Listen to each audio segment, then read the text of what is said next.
Airport থানাধীন ভাগলপুর পরেশ কলোনির একটি 6 বছরের শিশু কন্যাকে বর্বরোচিতভাবে হাতে পায়ে বেঁধে মারধর করে স্থানীয় কয়েকজন মহিলা। শিশুটি একজনের কাছে মাত্র 20 টাকা চুরি করেছে, এই অভিযোগে নির্মমভাবে মারধর করা হয়।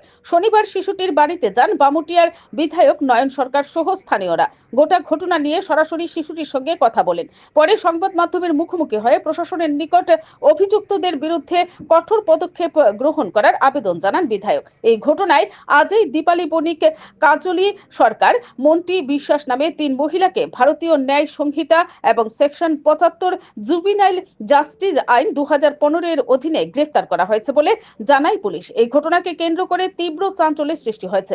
অভিযুক্তদের বিরুদ্ধে কঠোর শাস্তিমূলক ব্যবস্থা গ্রহণের দাবি উঠেছে। Bureau report, BTV Tripura news. আজকে ভাগলপুর গ্রাম পঞ্চায়েত অন্তর্গত পরেশ কলোনি এখানে গত পরশুদিন একটা ঘটনা ঘটেছে। তার পরিপ্রেক্ষিতে আমরা সিপিআইএম ভাগলপুর এরিয়ার যারা নেতৃত্ব আছেন নরসিংহ লোকালের তাদেরকে নিয়ে এখানে এসেছি। তো ব্যাপারটা হচ্ছে, আমরা সোশ্যাল মিডিয়াতে দেখেছি এই যে ভাগলপুরে একটা নরকীয় একটা ঘটনা ঘটেছে। কারণ একটা বাচ্চা যেটা স্কুলে নার্সারিতে পড়েন, এই বাচ্চা নাম হচ্ছে শ্রাবন্তী দেব, বাবার নাম বিশ্বজিৎ দেব। তো ওই শ্রাবন্তী দেবকে গত পরশুদিন তাকে হাত পা বেঁধে এরকম অবস্থায় রেখেছে, সামান্য অল্প কিছু টাকা চাওয়ার একটা দোষারোপ করে।